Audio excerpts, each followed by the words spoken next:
And point पे जितना भी बेस है उसके मोलिक्यूल्स के इक्वल होने चाहिए।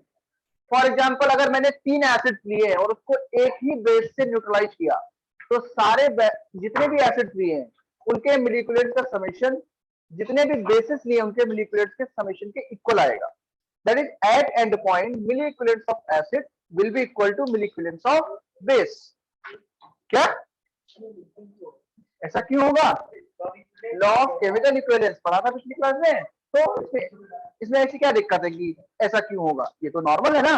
जब कोई केमिकल रिएक्शन होती है तो जितने भी रिएक्टेंट्स हैं, जितने भी प्रोडक्ट्स हैं, उनके इक्विवेलेंट्स आपस में क्या आते हैं? इक्वल आते हैं। आज हम पढ़ने जा रहे हैं रेडॉक्स टाइट्रेशन। रेडॉक्स टाइट्रेशन में क्या होते हैं? ऑक्सीडाइजिंग एजेंट और रिड्यूसिंग एजेंट होते हैं।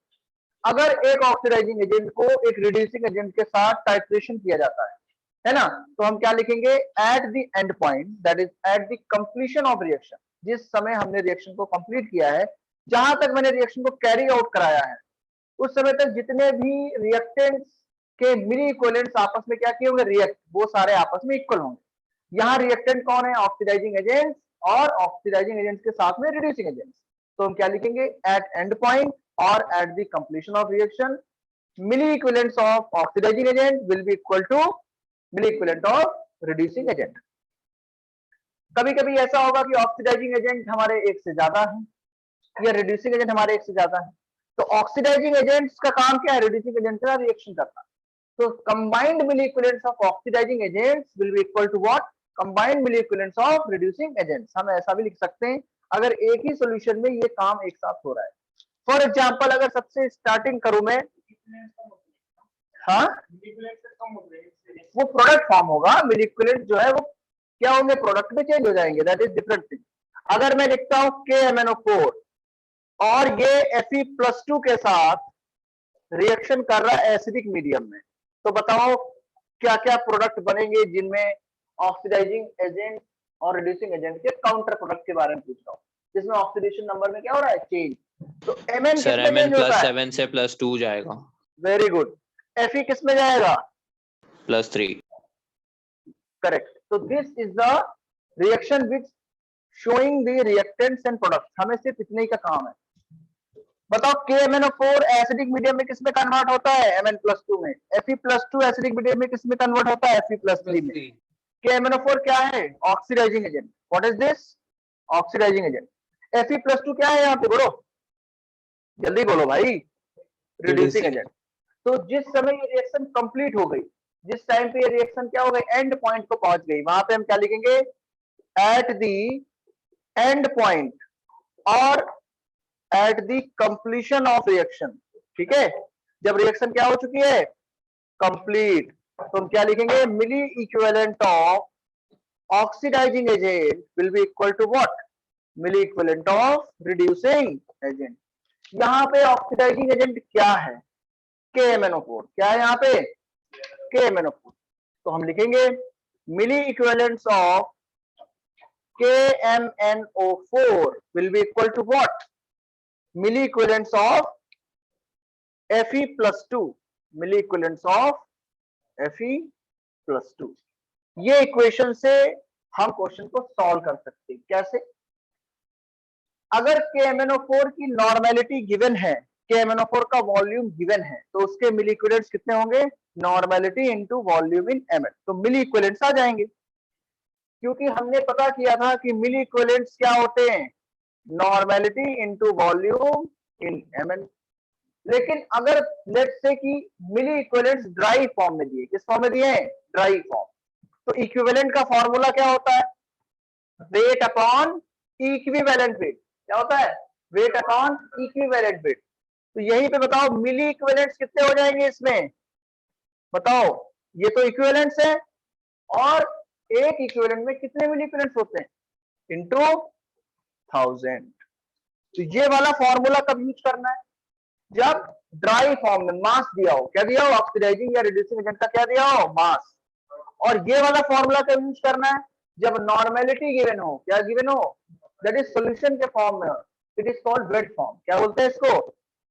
वेट फॉर्म में अगर दिया हो, दैट इज सॉल्यूशन के फॉर्म में दिया हो।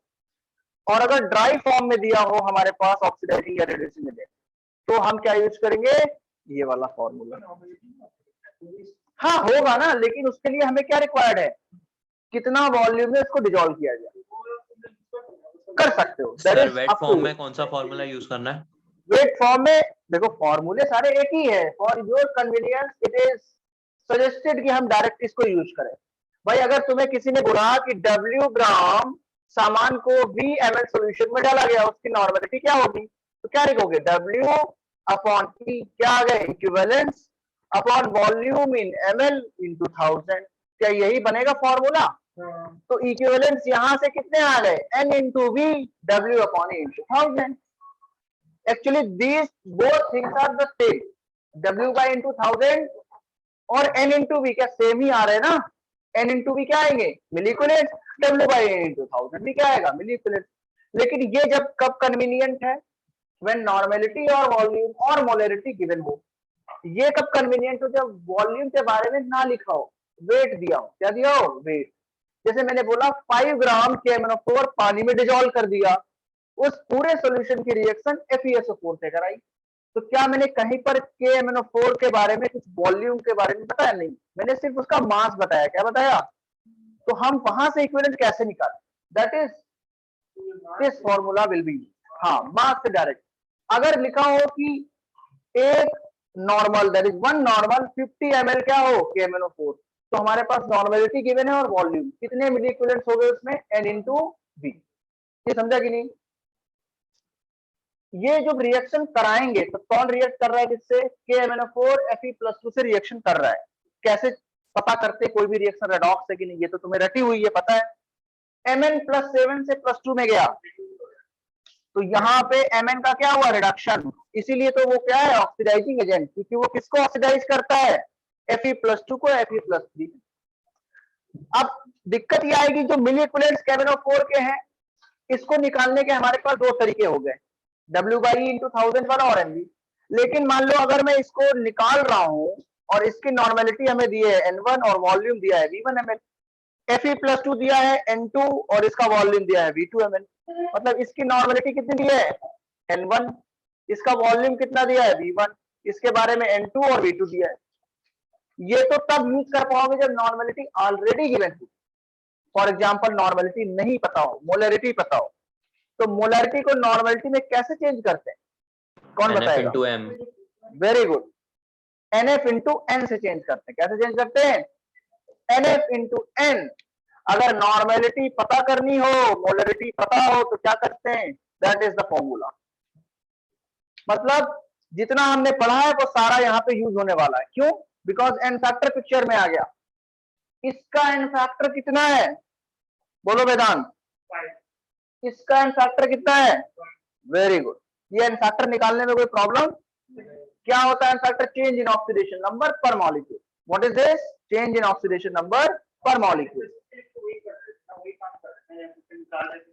हाँ, लेकिन वहां ऑक्सीडाइजिंग एजेंट्स नहीं थे ना, तो वहां पे क्या था, नंबर ऑफ H+ रिप्लेस दिया, H2SO4 का जैसे 2 हुआ, NOH का 1 हुआ। एसिड बेस के लिए H+ OH- से देखते हैं, ऑक्सीडाइजिंग, बस सारा स्टेप सेम है, सिर्फ NF फैक्टर निकालने का तरीका बदल चुका है गाइस, ये समझ में आना चाहिए तुम्हें। ऑक्सीडाइजिंग रिड्यूसिंग एजेंट में फैक्टर कैसे निकालते हैं, change in oxidation number per molecule. Acid base में कैसे निकालते हैं, बोलो, H+ OH- को देख के, बस इतना ही है, बाकी कुछ इसमें खास होने वाला नहीं है। सबसे पहले हम एक क्वेश्चन तुम्हें देते हैं और तुम समझ जाओगे कि मैं क्या पूछना चाहता हूं। देखो 10 ml 1 molar KMnO4 titrated with 1 molar FeSO4 in acidic medium, in acidic medium, ठीक है, इन एसिडिक मीडियम। यहां तक समझा तुम्हें, समझ आ रहा है ना, समझ लो इसको, बहुत इंपॉर्टेंट है। लिखा है then find the volume of, then find the volume of FeSO4 required for complete titration, complete oxidation और complete reaction। सारी बातें क्या है, सेम। For complete reaction. फिर से समझ लो सवाल क्या है, what is the question. 10 ml 1 molar KMnO4 titrated with 1 molar FeSO4 in acidic medium। इसका बहुत ज्यादा इंपॉर्टेंस है एसिडिक मीडियम वर्ड का ना। हाँ, वेरी गुड। आगे क्या लिखा है, then find the volume of FeSO4 required for complete reaction. Reaction इसलिए लिखना पड़ेगा ताकि हमें प्रोडक्ट्स पता चल जाए। रिएक्शन को बैलेंस करने की रिक्वायरमेंट नहीं होती है किसके अंदर, इक्विवेलेंट कॉन्सेप्ट में। हमें NF फैक्टर सर 50 ml आ रहा है। 50 ml आ रहा है कुछ बच्चों का, सॉरी। सॉल्व करके देखो फिर बताता हूँ, पहले सॉल्व तो कर लो। हाँ सर 50 आ रहा है। अरे भाई वैसे ही करेंगे, प्रोडक्ट तो पता होना चाहिए। रिएक्शन कहाँ बैलेंस कर रहा हूँ मैं तो सिर्फ लिख रहा हूँ रिएक्टेंट्स क्या है और प्रोडक्ट्स क्या, दैट्स इट। मैंने कभी रिएक्शन को बैलेंस किया क्या, अभी तक नहीं किया। 50 ml है, वेरी गुड। किसका है 50 ml आंसर बताओ, तुम्हारा क्या नाम है? हाँ, स्वागतम का 50 है। ऑनलाइन में 2-3 बच्चों ने 50 बोला है।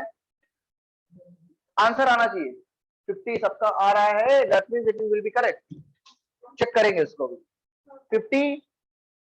50 आया, देखें कौन सा मीडियम है भाई यहाँ पे, कौन सा मीडियम है ये, acidic medium. KMnO4 acidic medium में किस में कन्वर्ट होता है, Mn+2 में। Mn+7 अगर KMnO4 Mn+2 में जा रहा है तो उसका एन फैक्टर कितना आ रहा है, चेंज इन ऑक्सीडेशन नंबर से 5, यहां से पता चल गया। Fe+2 that is ferrous sulphate में Fe+2 ही तो है, किसमें कन्वर्ट होगा ये, Fe+3 में, फेरिक सल्फेट में। तो अगर मैं सिर्फ प्रोडक्ट्स लिख लूं तो क्या इतना ही लिख सकता हूं, KMnO4 FeSO4 को एसिडिक मीडियम में कन्वर्ट। रिएक्शन पूरी नहीं लिख रहा हूं मैं, सिर्फ लिख रहा हूं KMnO4 किस में कन्वर्ट हुआ, Mn+2 में। FeSO4 किस में कन्वर्ट हुआ, Fe+3 में। चाहे वो फेरिक सल्फेट के फॉर्म में लिख लो या Fe+3, एक ही बात है। इसका एन फैक्टर कितना है 5, इसका एन फैक्टर कितना है 1, क्योंकि इस +2 से किसमें गया +3 में। एक का चेंज पर मॉलिक्यूल भी एक का ही चेंज है, दैट इज एन फैक्टर 1। क्या कॉन्सेप्ट है, milli equivalents of oxidising agent will be equal to milli equivalents of reducing agent, correct. तो मिली इक्विवेलेंट्स कितने आएंगे KMnO4 के, बोलो, निकाल लोगे ना, FeSO4 के भी निकाल लोगे। KMnO4 के क्या निकालने के तरीके हैं, नॉर्मेलिटी इनटू वॉल्यूम। क्या नॉर्मेलिटी पता है तुम्हें, नहीं, तुम्हें तो सिर्फ मोलरिटी पता है। तो हम क्या लिखेंगे, इनटू मोलैरिटी ये N1V1 कर लो, ये N2V2 कर लो, कोई दिक्कत। लेकिन नॉर्मेलिटी हमें पता नहीं है तो हम क्या लिखेंगे, N factor into molarity into volume. और यहाँ पे N factor into molarity into, यहां से सॉल्व करके आ जाएगा, कितना आंसर आता है फाइनली बताओ। सर आया 50 ml। ये तो ऊपर की रिएक्शन लिखनी थी सर 1 मिनट सर। हाँ बोलो भाई, जल्दी बोलो क्या बोल रहे हो। सर वो शायद लिखना चाह रहा था सर, मिटाओ मत। हाँ लिखो ना, वही तो पूछ रहा था। वो रिएक्शन यहीं पे लिखी हुई है भाई, इसमें कोई दिक्कत नहीं है, जो यहाँ लिखा था वो नीचे लिख दिया। यहाँ देखो एन फैक्टर कितना है KMnO4 का 5, मोलरिटी 1 है, वॉल्यूम 10 है। और एन फैक्टर कितना है FeSO4 का 1, मोलरिटी 1 है, वॉल्यूम हमें पता नहीं। यहाँ से सॉल्व करेंगे सीधे 50 ml आ गया, 50 ml आ गया आंसर।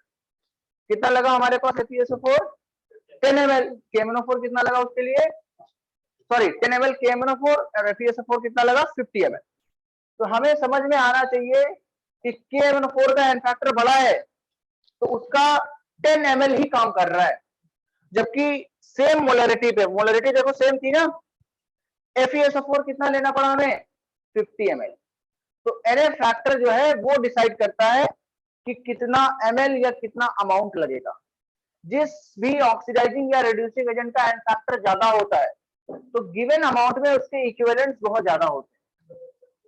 हाँ, तो एन फैक्टर जो है उसका मतलब समझ में आया क्या है, हाँ एन फैक्टर जो है वो मोल्स को इक्विवेलेंट्स में कन्वर्ट करने के काम आता है।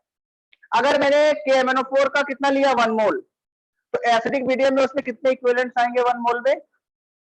n factor into moles. n factor कितना है एसिडिक मीडियम में KMnO4 का? 5। 5 हम ये बोल रहे हैं कि 1 मोल KMnO4 एसिडिक मीडियम में 5 इक्विवेलेंट्स हैं। कितना है? 5 इक्विवेलेंट्स। लेकिन जब उसको हमने बेसिक मीडियम कर दिया तो फिर MnO4 माइनस किसमें कन्वर्ट होता था, याद करो बेसिक मीडियम में?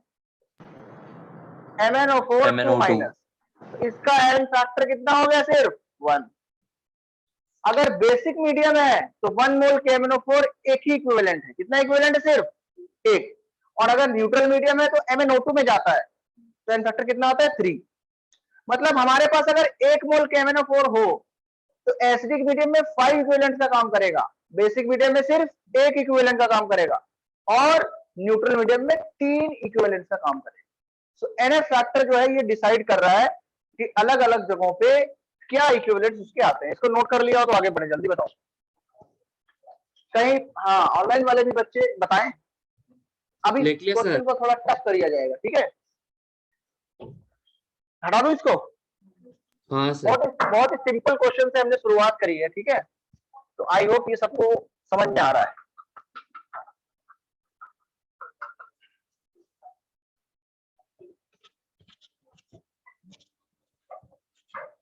अच्छा ये बताओ, अगर हमने ड्राई फॉर्म में लिया है और वॉल्यूम बिल्कुल भी नहीं दिया तो इक्विवेलेंट्स कैसे निकालते हो? बोलो, how to calculate the molar mass equivalent? Upon equivalent weight. अब मैं क्वेश्चन दे रहा हूं थोड़ा ड्राई फॉर्म पे, देखो ध्यान से पढ़ेंगे क्वेश्चन को, क्या लिख रहा हूं इधर सुनो। 5 ग्राम KMnO4 is required for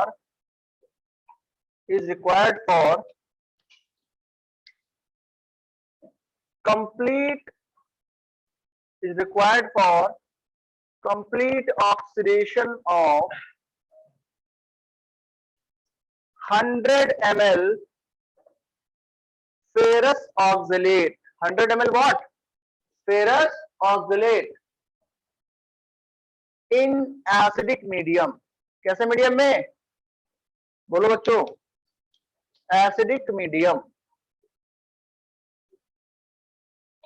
लिखा है find the molarity and nor ferrous oxalate FeC2O4। क्या लिखा है? FeC2O4 ferrous oxalate. Find the molarity and normality of what? FeC2O4। 2 नहीं है, सिर्फ FeC2O4। अभी बताओ, क्वेश्चन थोड़ा समझ में आ रहा हो तो मुझे बताओ कैसे सॉल्व करोगे?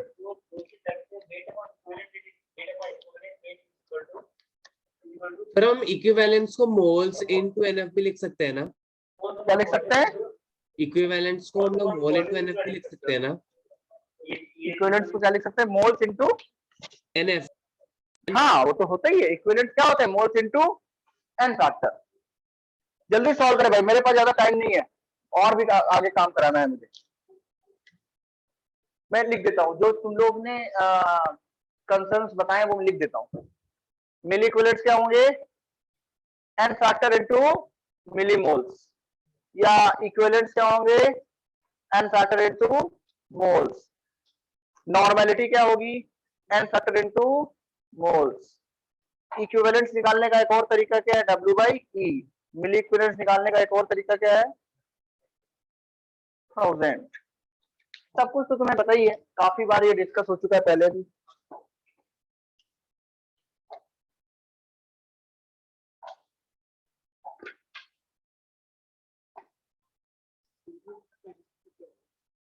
कैलकुलेट तो करो भाई तुम, कुछ तो प्रॉब्लम है इसमें, क्या है दिक्कत? एक भी पेज सही नहीं, एक भी नहीं चलता एक्चुअली। बताओ, ये तो बिल्कुल खराब है। इसी में से होगा, अभी और भी खराब हो गया धीरे धीरे चलते चलते ना। चलो कोई बात नहीं, चेंज कर लेंगे हम, दिक्कत ज्यादा होगी तो। पहले तुम सॉल्व तो कर लो। ये सबसे सही निकला।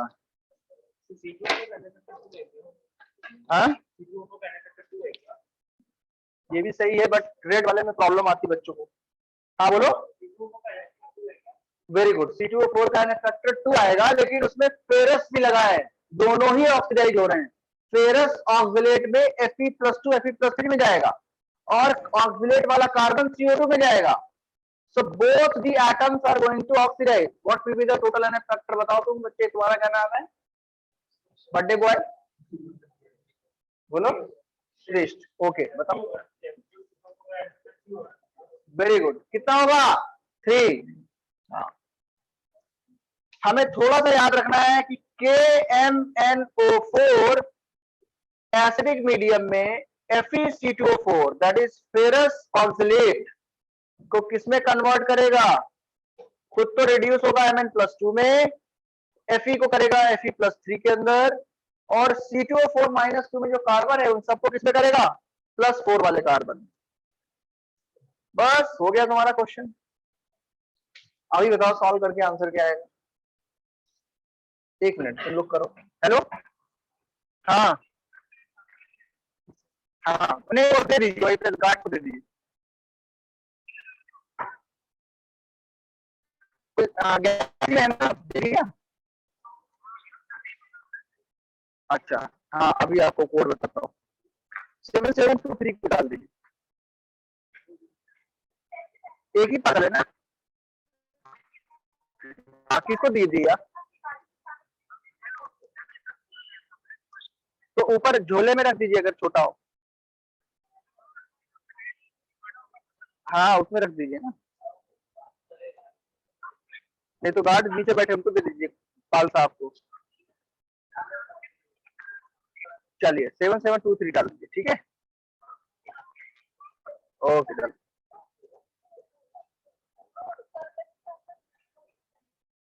सर मोलारिटी 0.032 है। हाँ KMnO4 का मोलर मास क्या है इसको बताओ भाई कोई लोग। Mn का 55 है एटॉमिक मास, पोटेशियम का 39 है, तो KMnO4 का कितना आएगा? 158। पिछली क्लासेस में भी तो कराया है ये, अभी याद हो जाना चाहिए तुम्हें, ठीक है। क्या हो जाना चाहिए? याद। अभी इधर बताओ क्या आंसर आएगा। एन फैक्टर कितना आया इसका? इसका एन फैक्टर कितना आया? 3। 1 तो है Fe+2 के लिए, लेकिन अब ये कैसे निकालते हैं पता है? Fe+2 से +3 में गया, एक का चेंज हुआ सिर्फ Fe के लिए, 2 कार्बन के लिए कितने का चेंज? 2 का। टोटल चेंज कितना? क्या ये इंट्रामोलिकुलर रेडॉक्स है? ये दोनों ही एटम्स का ऑक्सीडेशन ही हो रहा है, दोनों ही क्या हो रहा है? ऑक्सीडाइज। तो हमें कंबाइंड देखना होगा इस पूरे मॉलिक्यूल के लिए क्या हुआ है change in oxidation number.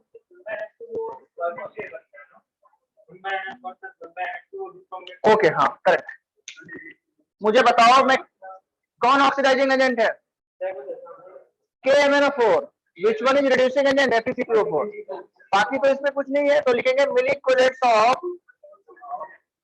KMnO4, मिलिक्युलेट्स of FeC2O4।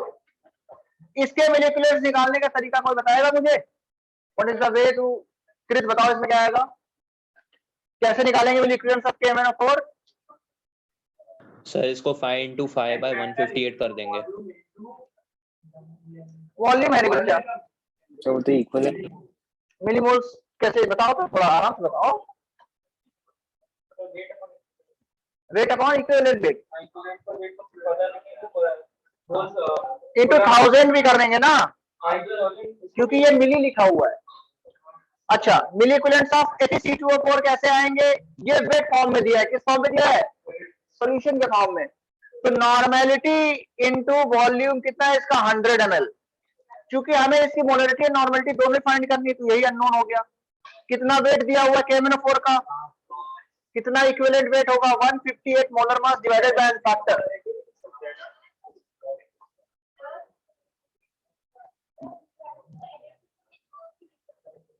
किसको? हाँ NF इंटू मिलीमोल लिख सकते हैं मिलिक्युलेट्स। तो अगर मिलीमोल्स के फॉर्म में लिखे तो फिर मोलर मास आएगा, देन वो भी सॉल्व होके आ जाएगा। देखो सेम चीज आएगी, ये 5 इंटू 5 कितना हो जाएगा 25 इंटू 1000, और यहाँ नॉर्मेलिटी इंटू 100, 100 से ये कैंसिल हो गया, 2 0 1 बचा, 250 बाई 158 करो, कितना आएगा जल्दी बताओ, कितनी टाइम जाएगा? 1.58 यहाँ पे 10 में से 8 गया 2, यहाँ पे कितना बचेगा बोलो? ये कौन है बच्चा भाई? इधर देखो, ये 10 में से 8 गया 2 बचा, यहाँ पे कितना है 4, 14 में से 5 गया 9, तो 92। कोई दिक्कत तो नहीं इसमें? अब बताओ क्या ये इससे जाएगा? क्या करूं, कितना करना पड़ेगा, कितने टाइम जाएगा बोलो बच्चे, बताओ ऑनलाइन वाले। Sir 6 times. 6 टाइम थोड़ा ज्यादा हो रहा है मेरे हिसाब से, नहीं सर 5 टाइम 5 टाइम 5 जाएगा, times. 5 टाइम जाएगा, मतलब लगभग 1.5 आया। आगे करके बताओगे तो मुझे लिख दूंगा। तो यहाँ से पूरा सॉल्व करके कितना आया? 0.158 सर, क्या? 0.158 सर 1.58. अरे क्या बोल रहे भाई, थोड़ा आराम से।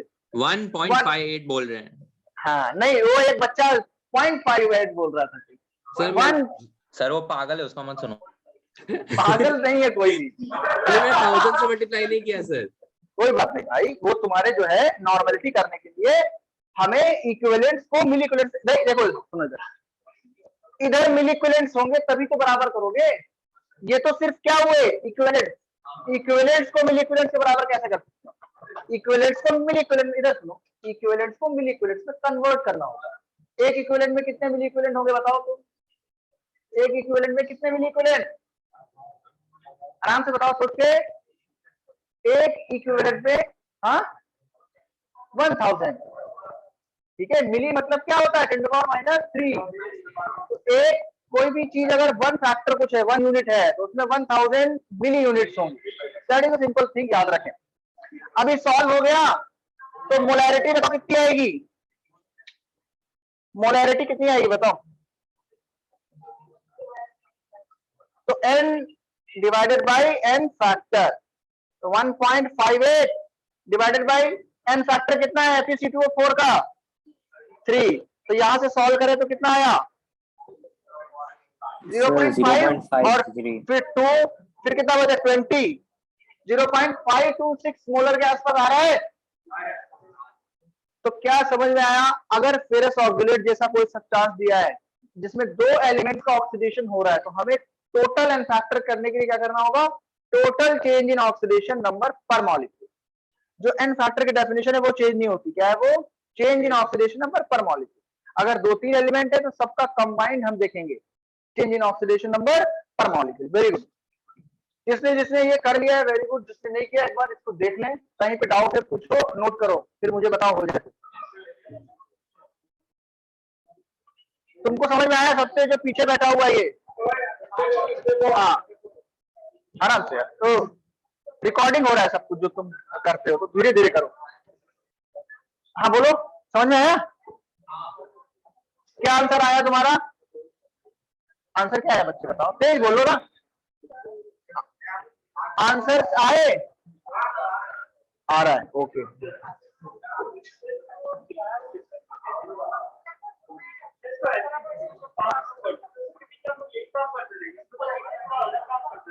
इसमें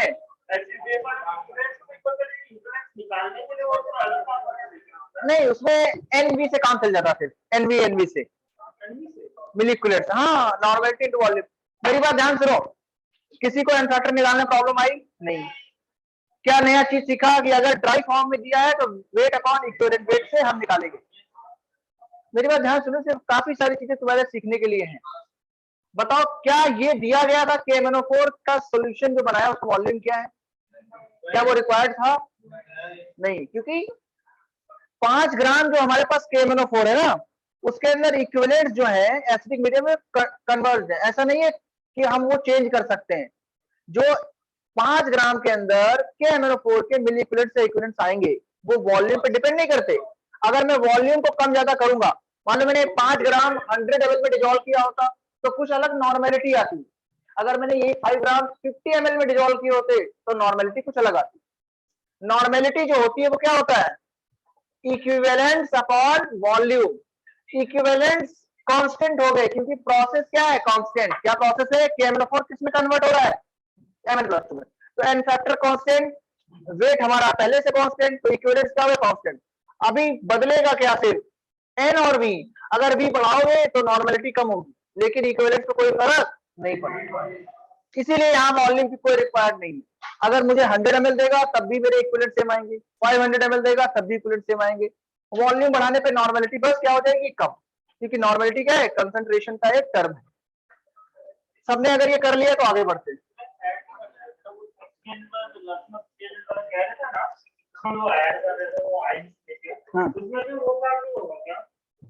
अरे यार होगा क्यों नहीं, लेकिन हमें जरूरत क्या है, जब मुझे पता है ये एन फैक्टर ऐसे निकलता है चेंज इन ऑक्सीडेशन नंबर, तो मैं दूसरी चीजों पे क्यों ध्यान दूं?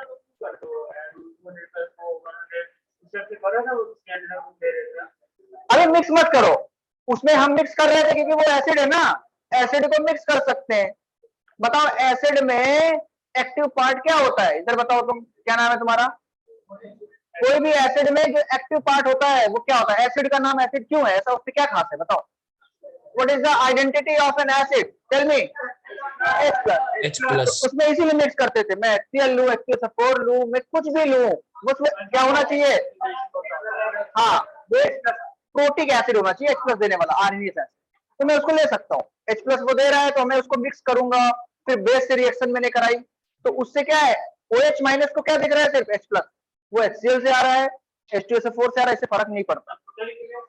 यहाँ पे ऐसा नहीं कर सकते ना, क्योंकि यहाँ पे क्या होगा, KMnO4 जो है वो ऑक्सीडाइजिंग एजेंट है। अगर वो फेरस ऑक्सीडेट को ऑक्सीडाइज कर रहा है तो इसके लिए वो अलग रिएक्शन कराएगा, और अगर मैं इसे फेरस सल्फेट भी मिला दूं तो उसको अलग से ऑक्सीडाइज कराएगा, लेकिन टोटल कौन खर्च होगा, KMnO4 ही।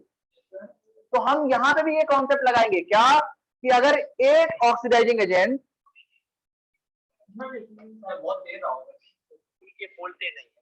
क्या है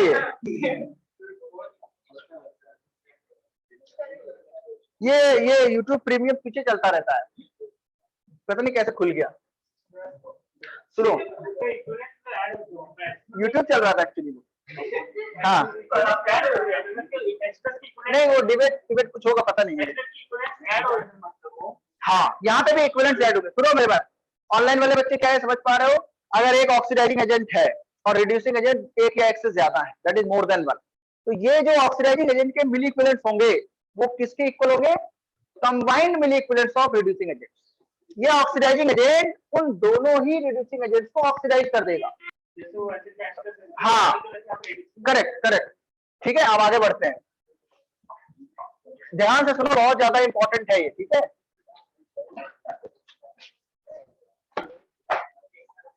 बताओ K2Cr2O7 एसिडिक मीडियम में एन फैक्टर कितना शो करेगा, बोलो बच्चे, बात मत करो, ये जो बैकग्राउंड नॉइज आता है ना, इससे बहुत प्रॉब्लम है। सर 6 होता है वो, मुझे बताओ, क्वेश्चन दे रहा हूं मैं, find the volume of,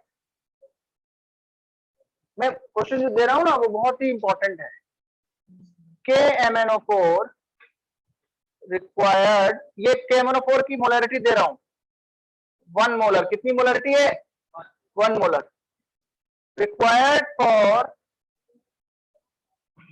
complete, थोड़ा बड़ा लिख देता हूं तुम लोग के लिए, ऑक्सीडेशन ऑफ, सर आप उधर मत लिखो, उधर झील का लोगो है। अच्छा, complete oxidation of 5 gram ferrous oxalate and 1 molar 100 ml ferrous sulfate in acidic medium, in acidic medium।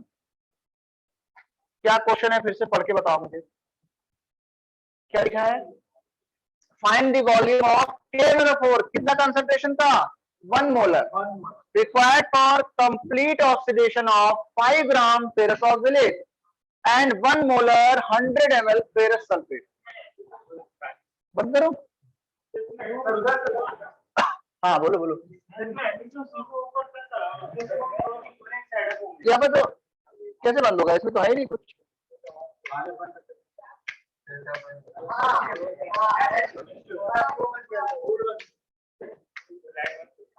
Sir regulator घुमा के जीरो पे। वाह ये सही बात है, पहले बताना चाहिए। स्विच उसके सारे खराब है। हाँ बोलो। कितने लोग का आंसर आ चुका है पहले से ही? आंसर नहीं आया? करो करो आंसर लाओ भाई, आंसर आना चाहिए। हाँ बोलो। देखो ये सॉल्व कर रहा है, तुम भी सॉल्व करो। श्रेष्ठ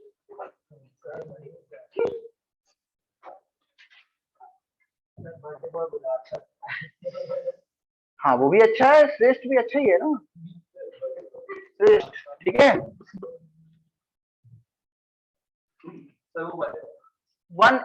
1 मोलर है KMnO4 के लिए, ठीक है। Try to solve the question. इसको सॉल्व करोगे तो फिर इसमें हम थोड़ा सा एनालाइज करेंगे इसका मतलब क्या था और इसमें क्या चेंजेस कर सकते हैं। कौन है ऑक्सीडाइजिंग एजेंट? KMnO4। किसको ऑक्सीडाइज कर रहा है? फेरस ऑक्सलेट को भी और फेरस सल्फेट को भी।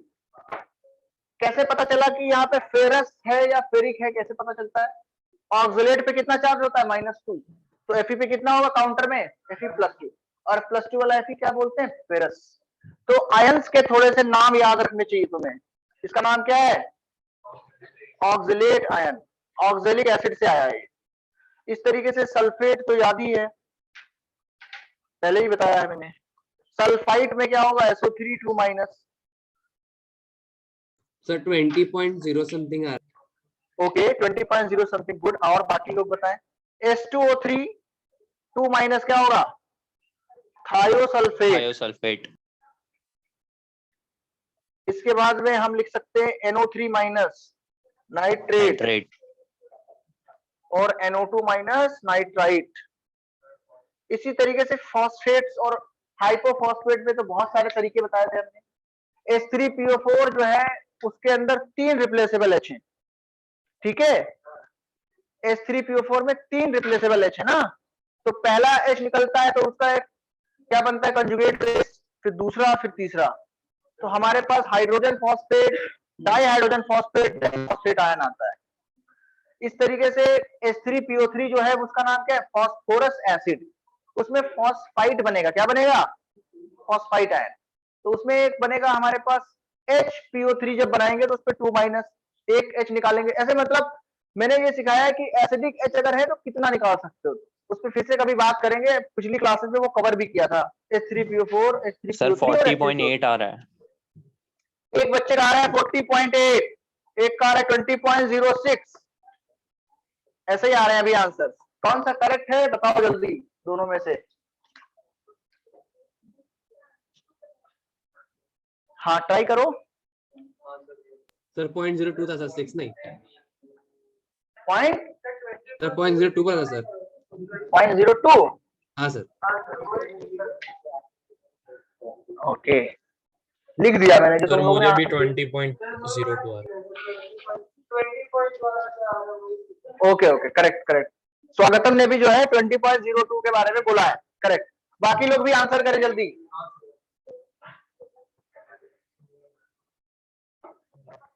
कौन सी क्वेश्चन से सॉल्व करोगे? What is the concept in this question? Milliequivalents of KMnO4 will be equal to milli equivalence of ferrous oxalate plus milli equivalence of ferrous sulfate। क्योंकि इन दोनों को ही कौन ऑक्सीडाइज कर रहा है? KMnO4।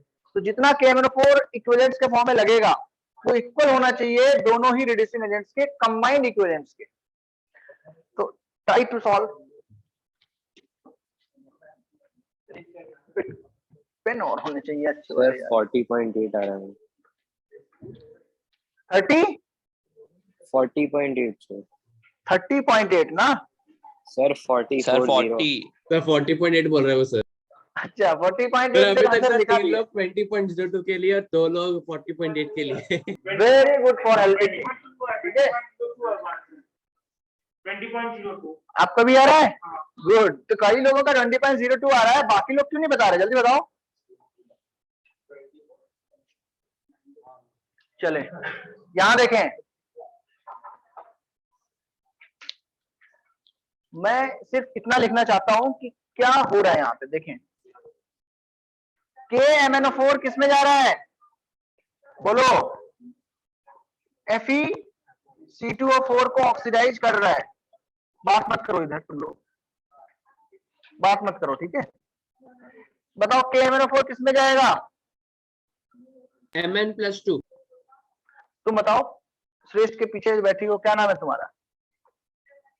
हाँ मृणाली, बताओ तुम। KMnO4 किस में कन्वर्ट होगा? आराम से बताओ सोच के।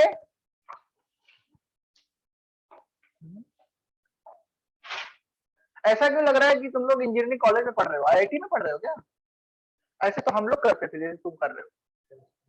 हाँ वहां पे नहीं पता होता लोगों को क्या चल रहा है। हाँ जाके बैठ जाते हैं, अटेंडेंस होती है ना 75% वहां। यहाँ पे तुम पढ़ने के लिए आए हो भाई, तुम्हें एग्जाम क्रैक करना है, फिर कैसे कर सकते हो तुम? तुम्हें बताना चाहिए तुम्हें किसमें कन्वर्ट होगा ये भाई? Mn+2 में। बिना हो सकता है तुम्हें ये पता हो, कई लोगों को ये पता होता है लेकिन बताते नहीं है। बताओ तुम, है ना? हाँ तो क्योंकि तुम्हारा ध्यान नहीं है, सिर्फ एक ही रीजन है इसका, क्योंकि इतना आसान है, सारे लोग बता सकते हैं, ऐसा मैं मानता हूँ। लेकिन ध्यान नहीं होता है, एकदम से पूछ दिया तो ब्लैंक हो जाता है, कुछ समझ में नहीं आता क्या है।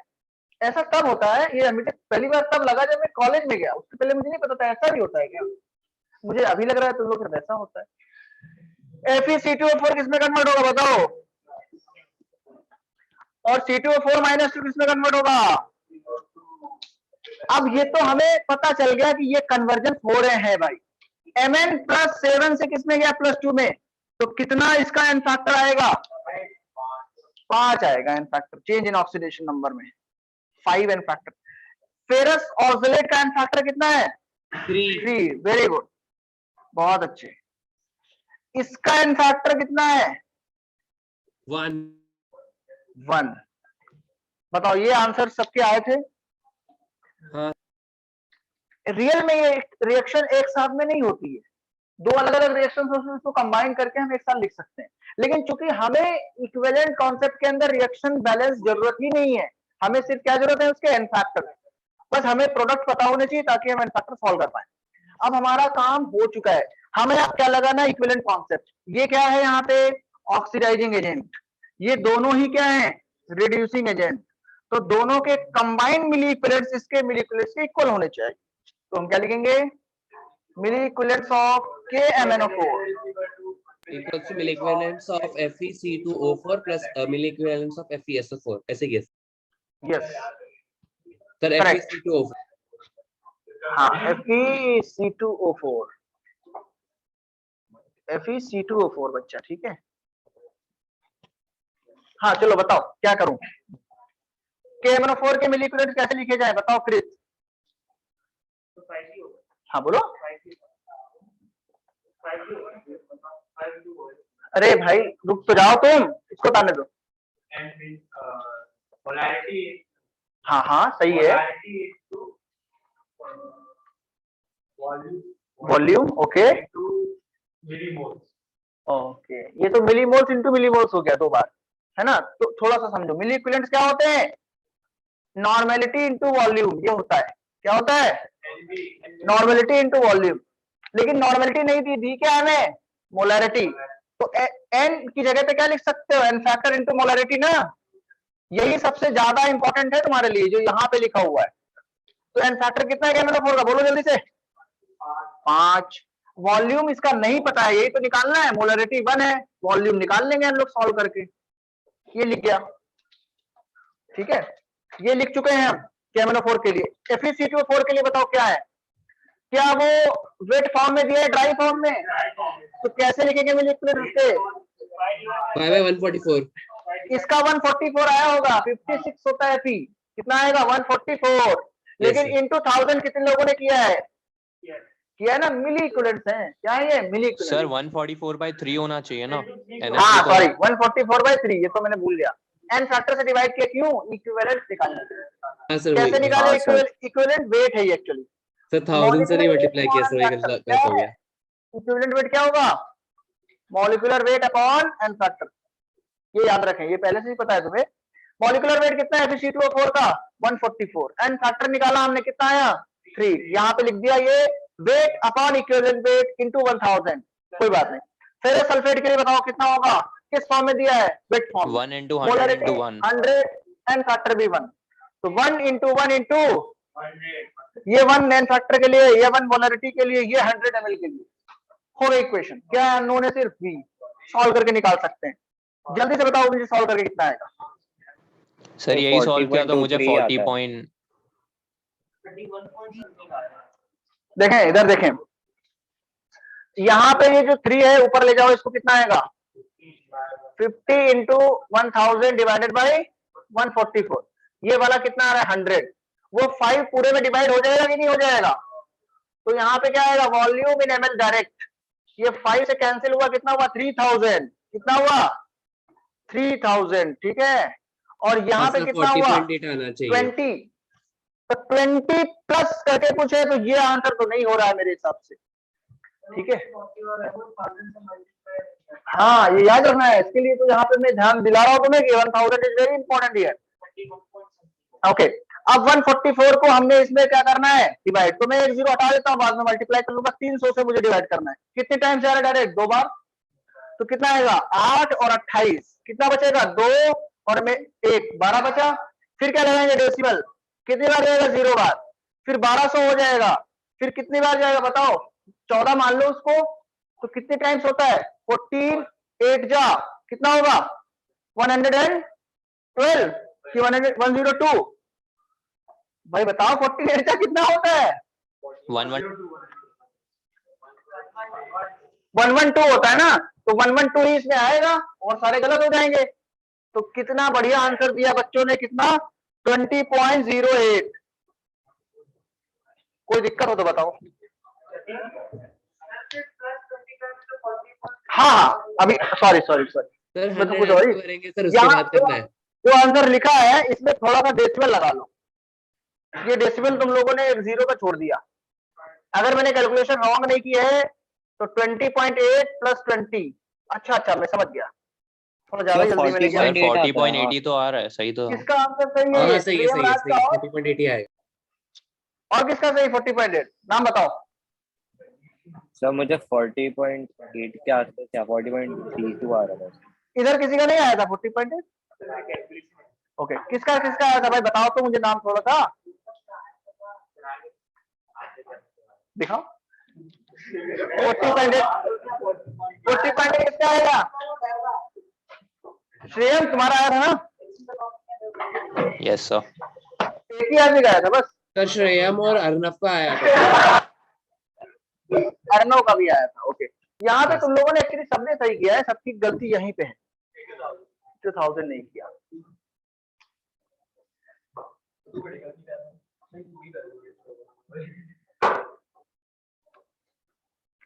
इंटू 1000 नहीं किया, और भी थोड़ी बहुत गलतियां तुम लोगों ने करी हैं, ठीक है, चलो छोड़ दो, आगे बढ़े।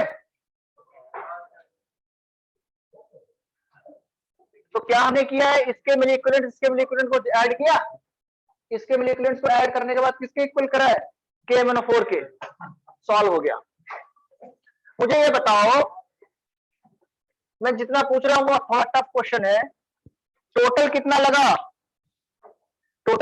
हमारे पास ये 40.8, अगर अलग से, इसमें तो आसान बहुत साफ दिख रहा है, सिर्फ पूछता KMnO4 FeC2O4 के लिए कितना लगा तो आंसर क्या करोगे, और सिर्फ FeSO4 के लिए लगा तो क्या करोगे, यहां से पता चल जाएगा।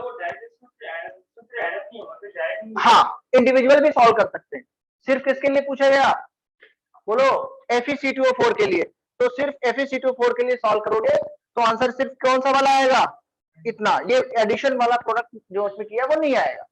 अगर सिर्फ फेरस सल्फेट के लिए पूछा तो 20 आंसर आएगा, नहीं सर, लेकिन ये बैलेंस में अगर मैंने दोनों ऐड नहीं किया तो बैलेंस में हो रहा है। केवल को खाली एफईसी को दोनों को मतलब दोनों को मतलब बैलेंस करे ना, ऑक्सीडाइजिंग एजेंट से दोनों को मतलब करे। सुनो तो, मैंने पूछा 40.8 टोटल लगा, KMnO4 FeSO4 के लिए कितना लगा? ये गलत क्वेश्चन है क्या? तो कितना लगा? यहाँ पे पता चल रहा है 20 लगा, उसमें कितने? जब मैंने पूछा ही सिर्फ है फेरस सल्फोर के लिए, तो क्यों ऐड करोगे? मैंने तो टोटल पूछा तो आंसर 40.8 है। हाँ, जो पूछा गया क्वेश्चन वो ये था टोटल कितना लगा। अगर पूछा होता सिर्फ इसके लिए कितना इंडिविजुअली लगा तो वो भी तो बता सकते हो। हाँ, अब समझ गए हो ना, खुद से भी सॉल्व कर सकते हो भाई, इसमें कुछ ऐसा नोट करने वाला नहीं है, खुद से करना चाहिए तुम लोगों को।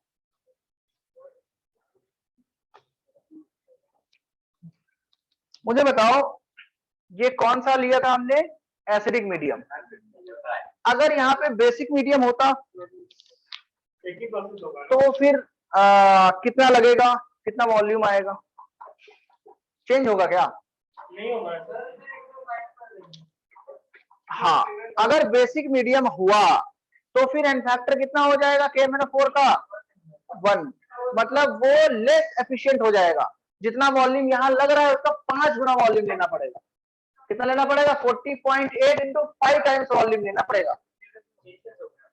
चेंज ऐसे हो जाएगा जैसे अगर बेसिक मीडियम है, कैसा मीडियम है, तो KMnO4 किस में जाता है बच्चों बताओ? MnO4 2 माइनस OH माइनस, तो एन फैक्टर कितना है? सिर्फ 1 प्लस 7 से प्लस 6। अभी हम जो लिखेंगे उसमें हमने क्या लिखना था? जो KMnO4 है उसके मिली इक्विवेलेंट्स है ना, और यहाँ पे क्या था? मिली इक्विवेलेंट्स ऑफ फेरस ऑक्सलेट, और साथ में क्या था?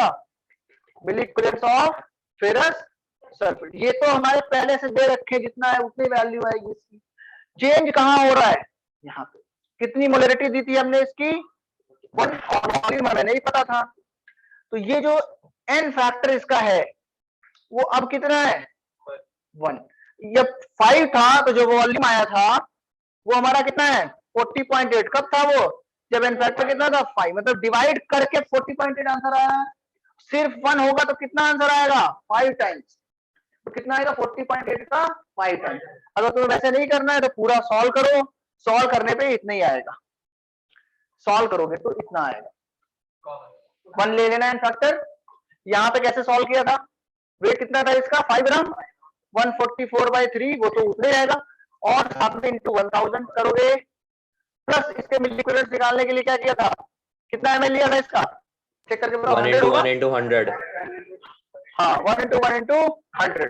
यहाँ से सॉल्व करोगे आंसर आएगा 40.8 का 5 टाइम्स। कितने टाइम्स? इसका रीजन यही है, अगर 1 मोल KMnO4 एसिडिक मीडियम में है तो कितने इक्विवेलेंट्स देता है? 5। लेकिन 1 मोल KMnO4 अगर बेसिक मीडियम में है तो एक ही इक्विवेलेंट देता है।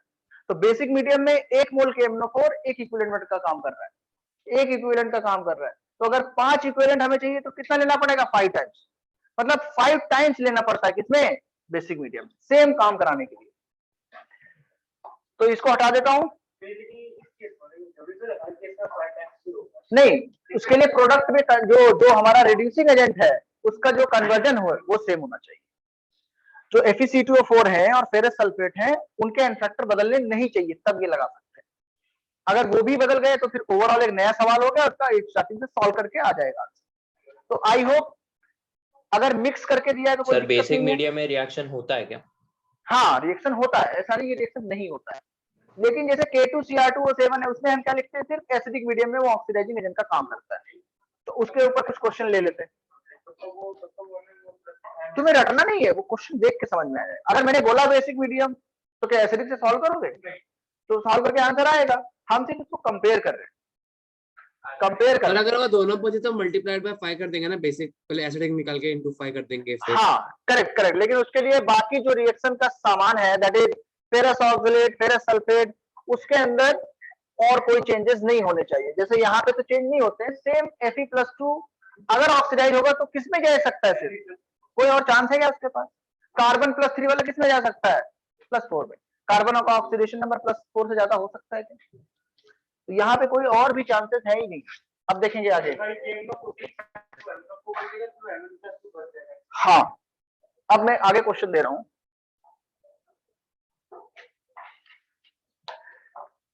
देखो P4 जो है उसकी रिएक्शन अगर हम कराते हैं NaOH से कॉन्सेंट्रेटेड फॉर्म में, किस फॉर्म में?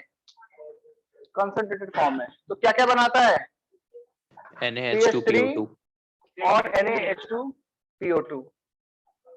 हाँ, बेसिक मीडियम तो है, वो भी इसमें हमने NaOH लिया है और यहाँ पे जो फास्फोरस लेते हैं वो व्हाइट वाला, कौन सा लेते हैं? मुझे इतना बता दो सिर्फ, इसका एन फैक्टर कितना है? ये पता कर लोगे तुम लोग। ये रिएक्शन अगर कराएंगे तो कैसी रिएक्शन है? रेडॉक्स की नॉन रेडॉक्स? रेडॉक्स रिएक्शन है। ये डिस्प्रोपोर्शनेशन रेडॉक्स है। डिस्प्रोपोर्शनेशन रेडॉक्स है, लेकिन हमें इतना तो कंफर्म है कि NaOH कितना लगेगा पहले से डिसाइडेड है। अननोन अमाउंट नहीं ले सकते ना, it is a chemical reaction. तो यहाँ पे क्वेश्चन ये है, find the moles of NaOH required for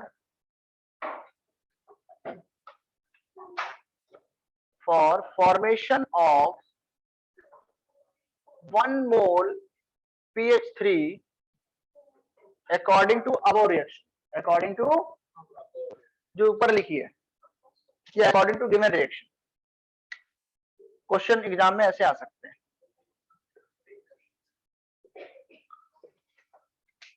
या रिएक्शन नहीं दी होगी, बोलेगा जो व्हाइट फास्फोरस है P4 वो बेसिक मीडियम में डिस्प्रपोर्शनेट हो जाता है और फॉस्फीन गैस देता है। रिएक्शन नहीं लिखी है, तुम्हें पता होनी चाहिए। सो हाँ, ये तो लर्न करना पड़ेगा कि P4 NaOH अगर रिएक्शन एग्जाम में नहीं दी है तो लर्न करना पड़ता है। एक्चुअली ये सिलेबस में है रिएक्शन P ब्लॉक में। फॉस्फीन बनाने का ये मेथड है, फॉस्फीन गैस बनाते हैं तो लैबोरेटरी प्रोसेस पे भी आती है ये गैस रिएक्शन। तो ये याद तो करना ही पड़ेगा तुम्हें टिल 12, बिना याद किए तो काम चलेगा नहीं तुम्हारा। तो आंसर क्या आएगा बताओ? समझ में आ रहा है क्या लिखा हुआ है?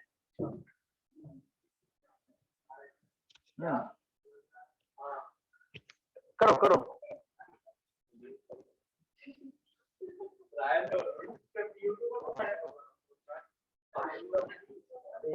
जरूरत क्या है इसकी? तो ऑक्सीडेशन नंबर चाहिए ना, डायरेक्ट निकालो फास्फोरस का। हाँ, तो फॉर्मूले से निकाल लो ना, H2PO2 पे 1 माइनस है बस। Na+ डायरेक्ट निकालो। सर आप क्वेश्चन डिक्टेट कर सकते बना रहे हो क्या? इधर दिखाओ एक बार। वो तुम्हारे पास क्या रखा है वो? हेलो सर, क्वेश्चन एक बार रिपीट कर सकते हैं? क्यों ऐसा किया तुमने? तुम अपने लिए? ओके ओके, ऐसे ही करोगे? आज ही कर रहे हो कि अगले दिन भी करोगे? सर क्वेश्चन रिपीट कर सकते हैं? नेक्स्ट क्लास से पढ़ोगे ना? मेरे को लगा सर ने लिखा है अच्छा। Find the moles of NaOH required for formation of 1 molar PH3 according to given reaction. हाँ, ये लिखा है फॉर द मोल्स ऑफ, ये लिखा है find the moles of NaOH required for formation of 1 mole phosphine according to given reaction. कितना बनाना है फॉस्फीन हमें?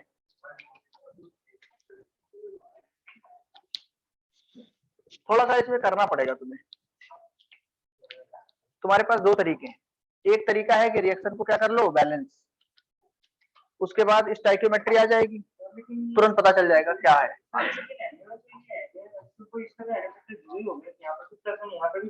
तो Na का मैं कहाँ बोल रहा हूँ, Na का उसमें कुछ काम ही नहीं है। एक्चुअली में फास्फोरस जो है डिस्प्रपोर्शनेट हो रहा है। क्या हो रहा है?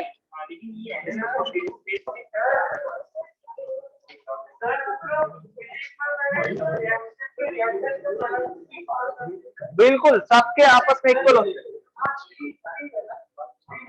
3 मोल।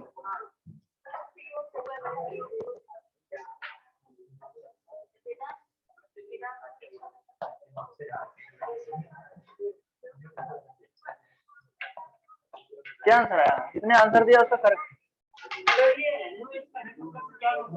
इधर क्या बात कर रहे हो बताओ? NaH का NH क्या NaH का NH क्या सॉल्व करो, मैं बताता हूँ अभी, सॉल्व करो पहले।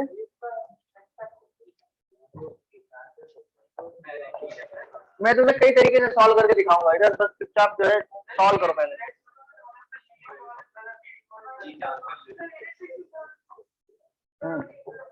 यस, करो, सॉल्व करो। 3 मोल आंसर तो है, लेकिन उसका क्या प्रोसेस है वो बताओ।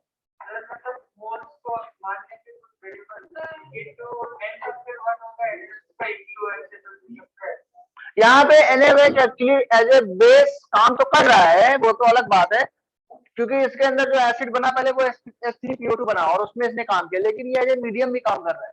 तो अगर कोई रेडॉक्स रिएक्शन है उसमें एन फैक्टर निकालने का तरीका हमने सिखाया था। 2/3 मोल्स हाँ। आता है क्या?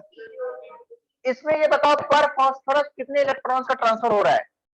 2/3 3 इलेक्ट्रॉन्स का ट्रांसफर हो रहा है। ये जिसको समझ में आ गया उसके लिए इसका एन फैक्टर निकालना भी आसान हो जाए, ठीक है? क्योंकि अगर हम इस रिएक्शन को बैलेंस करते हैं, तुमने बैलेंस करी भी होगी, तो क्या आता है 3NaOH प्लस 3H2O और 3NH2PO2, ये आती है रिएक्शन। सबसे अच्छा तरीका है कि अगर बैलेंस रिएक्शन हो तुम्हें दिख जाएगा 1 मोल फॉस्फीन के लिए कितना NaOH रिक्वायर्ड है? 3 मोल। सुनो मेरी बात सुनो, तो ये 0 से किस में गया? -3 में। एक फॉस्फोरस के लिए कितने का चेंज? एक फॉस्फोरस जो है ये वाला, तो कितने इलेक्ट्रॉन्स इसने गेन करे? और इन्होंने 3 फॉस्फोरस ने मिला के कितने लूज करे? एक फॉस्फोरस ने 1 लूज किया, 0 से +1, तो 3 ने कितने लूज किए? 3। तो इसने 3 लूज किए, इसने 3 गेन किए। इस पूरी रिएक्शन में कितने इलेक्ट्रॉन्स का ट्रांसफर है? 3। तो इसका एन फैक्टर कितना होगा बताओ? क्योंकि पर मॉलिक्यूल कितने इलेक्ट्रॉन्स का ट्रांसफर है, वही एन फैक्टर होता है, शुरू से बताते आए हैं। क्या होता है N factor? Number of electrons transferred per molecule of a compound और सब्सटेंस। एक P4 के लिए कितने इलेक्ट्रॉन का ट्रांसफर? तो इसका एन फैक्टर कितना हुआ? 3। 3 NaOH के लिए कितने का ट्रांसफर? इसका एन फैक्टर कितना हुआ? 1। इसका एन फैक्टर कितना हुआ? 3। इसका एन फैक्टर कितना हुआ? 1। समझ में आ रहा है? अरे यार मेरी बात सुनो, ये जो कॉन्सेप्ट हैं ये फंडामेंटल्स है, इसको समझो। कितने इलेक्ट्रॉन का ट्रांसफर हुआ? कितने मॉलिक्यूल्स है इसके? P4 1 है यार, तो कितना एन फैक्टर होगा इसका? पर मॉलिक्यूल कितने इलेक्ट्रॉन ट्रांसफर, वही एन फैक्टर होता है। तो बताओ किसका? 1। 3 के लिए 3 इलेक्ट्रॉन, तो 1 NaOH के लिए 1 इलेक्ट्रॉन, तो एन फैक्टर 1। एक PH3 के लिए कितने इलेक्ट्रॉन? N factor 3। 3 NaH2PO2 के लिए 3 इलेक्ट्रॉन, तो पर मॉलिक्यूल 1 इलेक्ट्रॉन। अगर कोई एन फैक्टर से लगाना चाहे, बोलेगा कि मैं तो किससे लगाऊंगा? लॉ ऑफ केमिकल इक्विवेलेंस से। किससे लगाऊंगा? तो क्या बोला जाएगा उसको? मिली इक्विवेलेंट्स। यहाँ पे मिली की जरूरत नहीं, मोल्स में दिया है। इक्विवेलेंट्स ऑफ NaOH किसके बराबर होने चाहिए बोलो? PH3। इक्विवेलेंट्स NaOH के कितने हैं हमें नहीं पता है, हमें उसके मोल्स पता है, एन फैक्टर पता है। एन फैक्टर कितना है उसका? 1। तो मोल्स मान लिए X, और PH3 कितना चाहिए हमें? 1। एन फैक्टर कितना है उसका? 3। तो X की वैल्यू कितनी आई?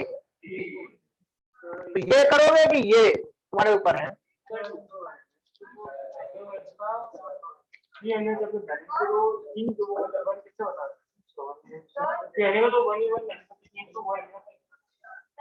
तीन से 3 कैंसिल करोगे, कुछ बचेगा नहीं, 1 बचेगा ना। पर मॉलिक्यूल निकालना है भाई। मुझे बताओ 3 इधर बात मत करो, यहाँ पे दर्द होता है मेरे जब चिल्लाता हूँ। इसके लिए सुनो मेरी बात। 3 NaOH कितने इलेक्ट्रॉन्स का ट्रांसफर करवा रहे हैं ओवरऑल? 3 इलेक्ट्रॉन का। वो खुद नहीं रिड्यूस हो रहे हैं, खुद नहीं ऑक्सीडाइज हो रहे हैं। ओवरऑल कितने इलेक्ट्रॉन का ट्रांसफर हो रहा है? 3 इलेक्ट्रॉन का। 3 NaOH के लिए 3 इलेक्ट्रॉन का ट्रांसफर, पर NaOH कितने का ट्रांसफर? तो वही उसका एन फैक्टर है। एन फैक्टर क्या है? Modern definition, modern definition N factor की जो है वो ये है, नंबर ऑफ इलेक्ट्रॉन्स ट्रांसफर्ड और in relation with 1 mole of the substance. तो 1 मोल NaOH के साथ कितने इलेक्ट्रॉन्स ट्रांसफर हो रहे हैं? सिर्फ 1, क्योंकि 3 मोल के साथ कितने ट्रांसफर हो रहे हैं? इतने कॉन्सेप्ट में क्या प्रॉब्लम है? ये बहुत दिनों से पढ़ा रहा हूं। कम से कम 4-5 लेक्चर से पढ़ रहे हैं हम लोग। हाँ बोलो।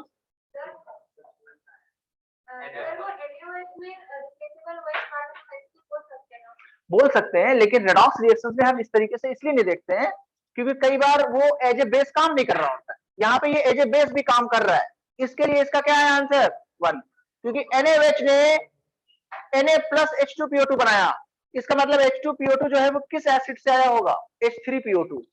किसे आया ये? H3PO2 प्लस NaOH, क्या बनेगा बोलो? NaH2, तो कितने H रिप्लेस हुए यहाँ पे? OH सॉरी, इसके 1, तभी ये यहाँ पे 1 हुआ। कई जगह पे क्या होगा, वो एज ए बेस काम नहीं करता।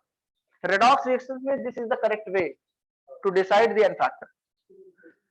ऑक्सीडाइज हो रहा हो नहीं हो रहा हो उससे फर्क नहीं पड़ता, हम क्या देखेंगे? नंबर ऑफ इलेक्ट्रॉन्स कनेक्टेड कितने हैं पर molecule, that is N factor.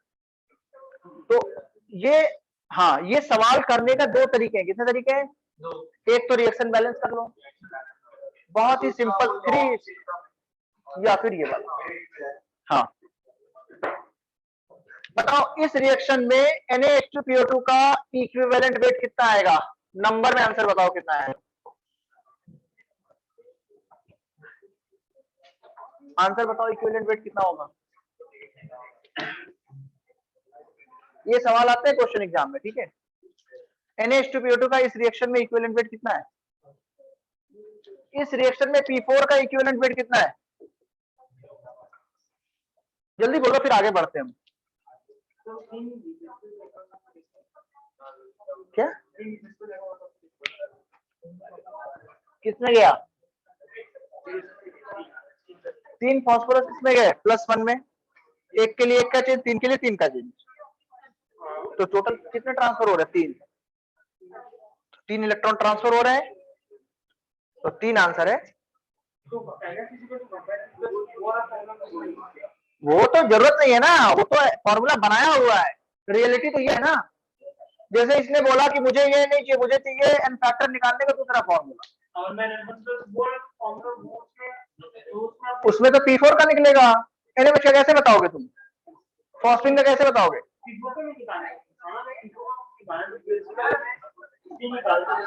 सुनो भाई, क्वेश्चन क्या है, पढ़ो तुम अच्छे से। PS3 का निकालना।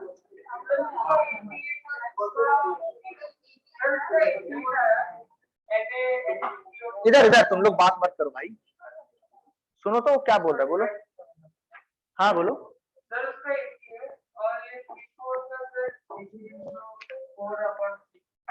फास्फोरस 31 होता है बच्चा, और यहाँ पे डिवाइडेड बाय कितना, और इसका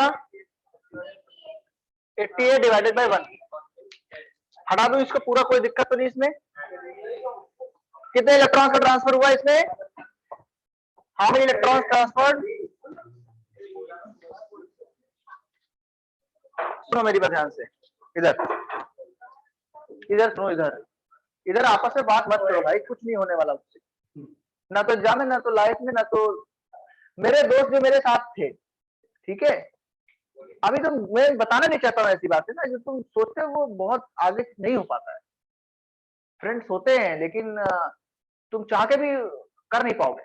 अगर जैसे तुम दोनों लोग हो ना, अभी दोस्ती बहुत अच्छी तुम्हारी, अगर सही ट्रैक पे नहीं रहे तो दोस्ती वो बहुत पीछे छूट जाती है, समझ रहे हो कि नहीं? इसके लिए थोड़ा सा अपना कैरियर वाइज सोचो, ठीक है। मतलब पढ़ रहे हो तो अच्छे से पढ़ो, तुमने ले लिया, मैं तो कई बार बोलता हूँ, अगर तुमने ये ऑप्ट किया है कि हमें तैयारी करनी है तो करो। जिसको नहीं करना था उन्होंने नहीं किया। तुम्हारे कॉलेज में कितने लड़के होंगे तुम्हारे साथ 10th में? बहुत सारे होंगे। क्या सब झील में आए हैं क्या? किसी को बहुत सारे नहीं है, जिनको नहीं करना है उन्होंने दूसरा कुछ चूज किया, कुछ कॉमर्स लेते हैं, कुछ और लेते हैं, कुछ साइंस ले लेते हैं। तो तुमने अगर ऑप्ट किया है तो you have to do it, है ना, ताकि दूसरे बच्चों का लॉस ना हो हमसे, और तुम्हारा भी फायदा ही होगा, ओवरऑल फायदा होता है। अगर एक लोग भी, जैसे ये अभी भी बात कर रहे हैं दोनों, तो कुछ छीन रहे हैं दूसरे से, तो वो लॉस होता है। अब वही मास्क है, छीन रहा था ना वो, नहीं तुमने, मैंने देखा, अब तो ठीक है, वो तो बात खत्म हो गई, उसको छोड़ दो। बट सुनो, कोई बात नहीं, डिस्कस नहीं करना है। मैं बोल रहा हूँ बंद करने को, तो तुम क्यों स्टार्ट कर रहे हो उस बात को? छोड़ो सर एक चीज मुझे सारा डाउट है सर आपने बोला था बेसिक मीडियम में कि हमें 5 टाइम्स चाहिए होता है, हम्म। तो वो सिर्फ KMnO4 के लिए ना, वो तब डिपेंड करेगा ना बाकी सब पे तो। हाँ, तो मैं कहाँ बोल रहा हूँ, उसी पर्टिकुलर कॉन्सेप्ट के अंदर ऐसा था कि अगर हमारे पास रिड्यूसिंग एजेंट्स में जो फैक्टर्स का चेंजेस है वो सेम हो और oxidising agent acidic basic medium में दिया हो, तो मैं डायरेक्ट उसमें कंपेयर कर सकता हूँ, जैसे मैंने KMnO4 के एसिडिक मीडियम में और KMnO4 के बेसिक मीडियम में किया था। ठीक है, अब थोड़ा ठीक है। हाँ, इसमें हुआ ना, देखा तुमने। दूसरा सवाल देखो, ये देखो मैं क्वेश्चन दे रहा हूं, हाँ पढ़ लो ना, उसमें देख लिखा हुआ है find the weight of K2CR2O7, या इसके जो है वॉल्यूम लिख लेते हैं। Find the volume of K2CR2O7 1 molar required for complete oxidation of 5 gram Cu2S and 1 molar 100 ml, और इसमें हम लोग ले लेते हैं लेट्स से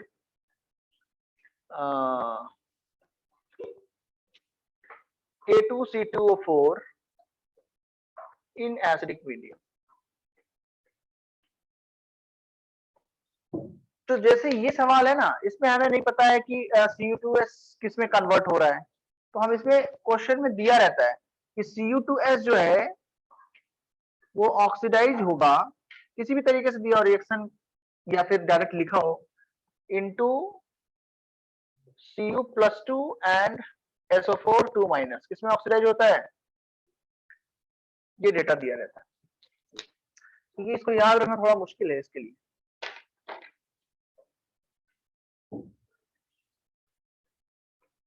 बोलो भाई क्या करोगे, कैसे? सर वो फर्स्ट लाइन में लास्ट के 2-3 वर्ड्स क्या लिखे हैं? अच्छा, वहां पे भी लोगो आ रहा है क्या? हाँ सर। लिखा है required for complete oxidation of 5 gram Cu2S। Sir ये तो ऐड अप C2 के इक्विवेलेंट साइड पे वो इसकी इक्वेट करेगा ना। हाँ सर पहले वाले में प्रोटीन इसको पहले जो नॉर्मल जो है निकालने का जो मेथड पढ़ते थे, बोलो बोलो बोलो। मेथड करते थे उसमें हमने लिखा था पूरे मैक्सिमम में पहले वो एनएफ का चेन पर देखते थे भाई NF फैक्टर तो P4 का निकलेगा ना फॉर्मूले से, मुझे तो फॉस्फीन का भी चाहिए, मुझे NaOH का चाहिए, कैसे लाओगे?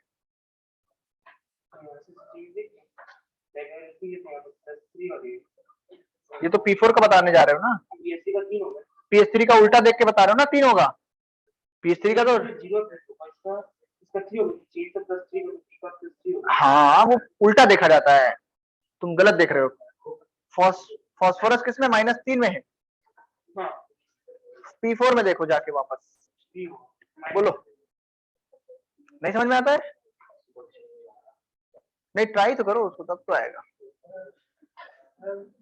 अभी तो स्टार्ट हुआ है ना, अभी से जो है ट्राई करना मत छोड़ो, अभी तो ये पहला चैप्टर है फिजिकल का, है ना। हाँ मोल कॉन्सेप्ट में ही तो आता है ये, इसका अलग से कोई चैप्टर नहीं बनता।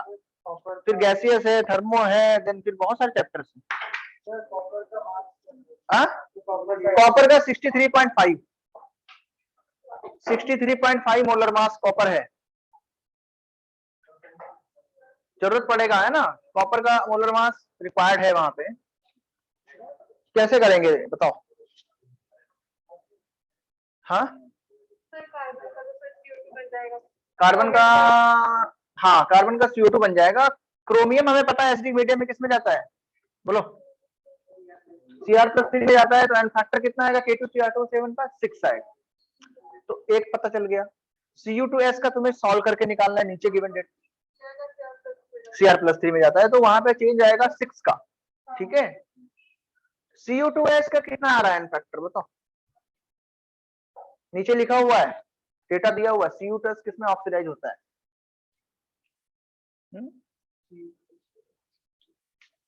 बोलो ओम क्या करोगे तुम? ओम नाम है ना तुम्हारा, बताओ।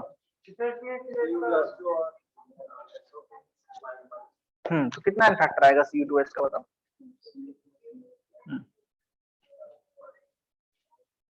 हाथ निकालो ना बाहर, क्यों गब्बर बने बैठे हो? CO2S का n फैक्टर 8 होना वो क्या चाहिए नाम था था। उसका, ठाकुर। हाँ, तो उसको जेब में हाथ डाल के क्लास में बैठे हो। हाँ जाओ जाओ भाई, सॉल्व करो। जब तक पेन नहीं चलाओगे फिजिकल और फिजिक्स में और किसी भी सब्जेक्ट में, कोई फायदा नहीं। सर CO2S का n फैक्टर जो है 8 आता है ना। कैसे करेंगे बताओ Cu2S वाले का? हाँ बोलो बोलो।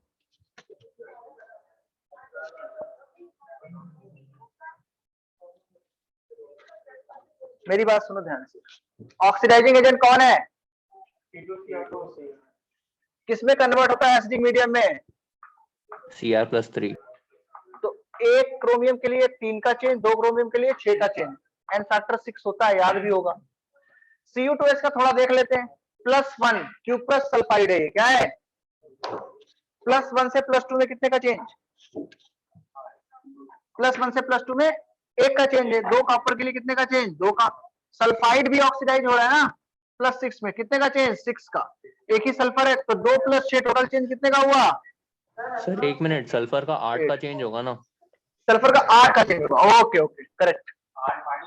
तो 8 यहाँ पे हुआ, और कॉपर के लिए कितने का हुआ? 2 तो टोटल कितना हुआ? 10। तो 8 + 2 कितने लोग का 10 आया है?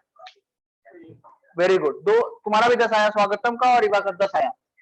अब मुझे बताओ और किसी का? तुमको करना नहीं है भाई, अगर बर्थडे भी है तब भी तो उस पर रहम करो ना। बर्थडे मनाने का मौका कौन देगा? पढ़ाई। तो बर्थडे भी नहीं मनाते लोग, फिर क्या करेंगे? यही तो सब कुछ है भाई, ये सब कुछ है, तभी तो इसमें आए हो।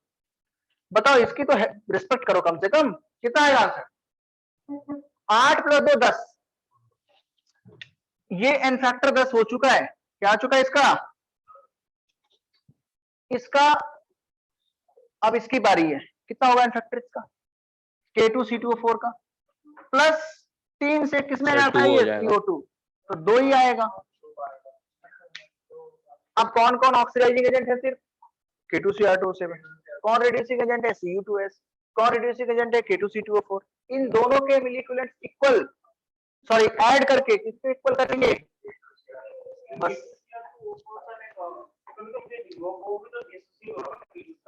6CO2 में जा रहा है बच्चा, वो प्रोडक्ट पता होना चाहिए बस। ऑक्सीलेट आयन कभी भी ऑक्सीडाइज होता है CO2 में जाता है। किसमें जाता है? CO2 में। तुम्हारा क्या नाम है? बताओ अद्भुत क्या आएगा? अद्वैत नाम है ना? बताओ क्या आएगा आंसर, बताओ। हम लिखेंगे milliequivalents of KMnO4, milliequivalents of Cu2S,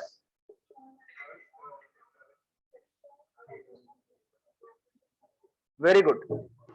KMnO4 में कितना आएगा बताओ? बताओ सॉरी K2Cr2O7। हाँ बोलो बोलो। वॉल्यूम को V मान लेते हैं, पोलैरिटी 1 है, एन फैक्टर 6 है, इक्वल। Cu2S के लिए कितना है? 5 ग्राम। मोलर मास कितना है बताओ? 2 × 63.5 प्लस सल्फर का कितना होगा? 32 डिवाइडेड बाय एन फैक्टर कितना है? 10। ठीक है, और फिर कौन है? इंटू 1000 करना मत भूलना। ये हटा देता हूं, 10 आया था, याद रखो। कितना आया था एन फैक्टर?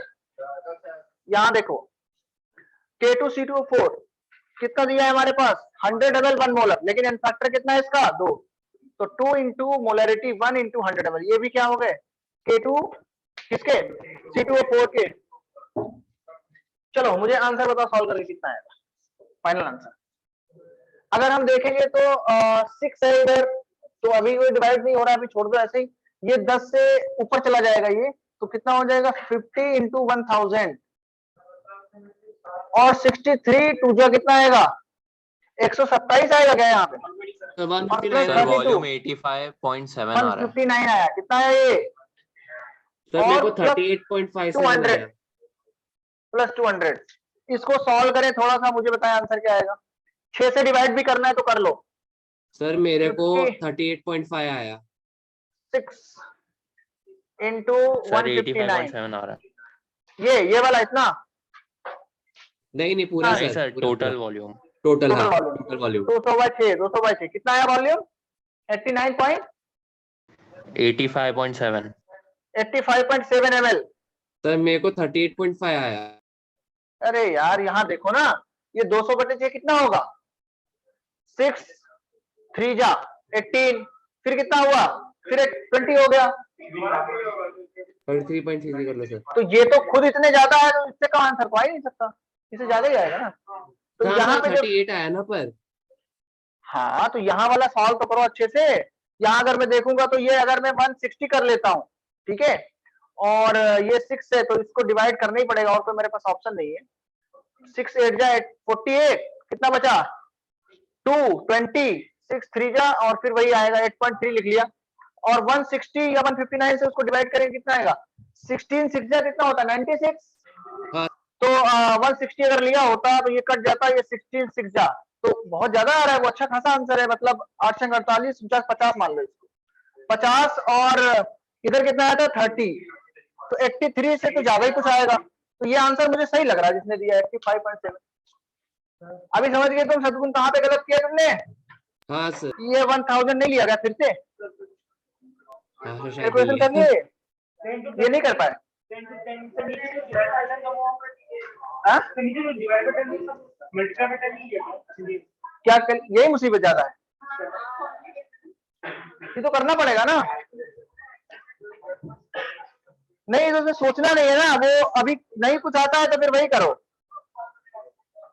160 मान सकते हो, वैसी कोई बात नहीं, करो और क्या।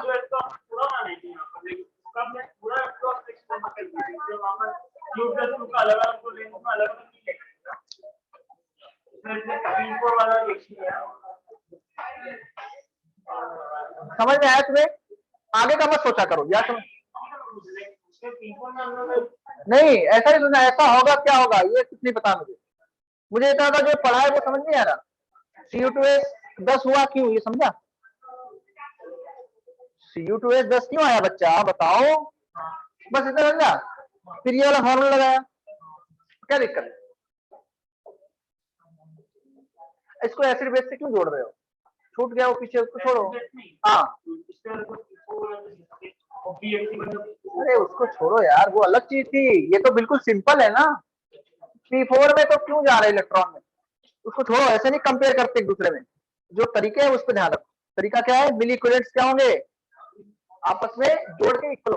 मुझे ये बताओ केवल, अगर मैं इतना पूछ रहा हूं तुमसे कि मुझे ये बताओ इंडिविजुअल कितना कितना लगा है, Cu2S के लिए कितना ml लगा, ये बताओ। इतना सॉल्व किया यही से बताओ ना, अभी बताओ। सर 85.7 माइनस 33.33 कर देंगे। वेरी गुड, ये हमें अलग से पता है ना इतना, किसके लिए लग रहा है ये? इसके लिए। सुनो इधर तुम लोग भाई, तीनों लोग पढ़ लो। हाँ कम से कम 100 बार तो बोल चुका हूँ, स्पेशली तुम्ही लोग से, जब से मैं क्लास लेना स्टार्ट कर रहा हूँ। ये 200/6, इधर वाला भी तो सॉल्व करना है ना। ये तो सिर्फ K2C2O4 का है, इसका भी तो करेंगे भाई, Cu2S वाले का। तुम्हारा तो 200/6 केवल इसका आया। ये मिली इक्विवेलेंट्स कहाँ गए तुम्हारे? ये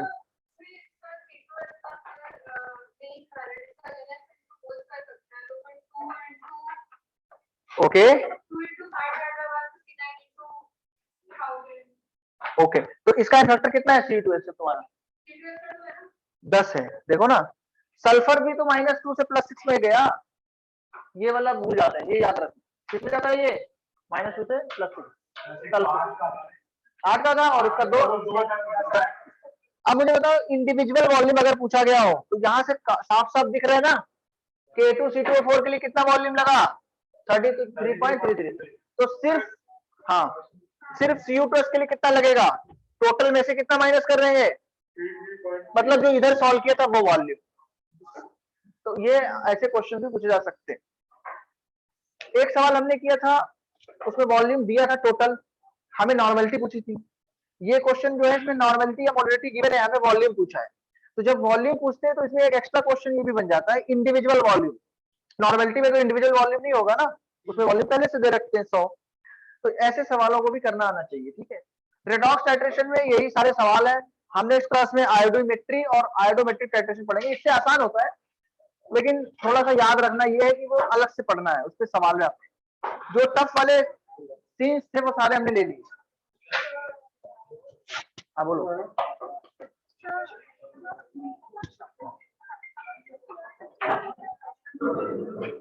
हाँ इससे तो आया।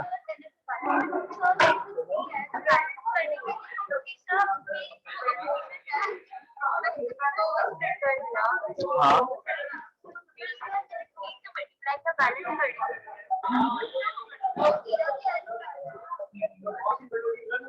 पानी कहाँ गया, पानी तो वो बाद में ऐड होगा ना बॉटल। हाँ लेकिन देखो ना, ये P4 को 3P4 पहले से लिख के रखा है ना, तो ये वाले कहाँ पे स्प्लिट कर दिखाओ ना मुझे थोड़ा सा, लिखो यहीं पे लिखो ना। हाँ ठीक है, तो ये वाले P4 में अकेले में कितने का चेंज है,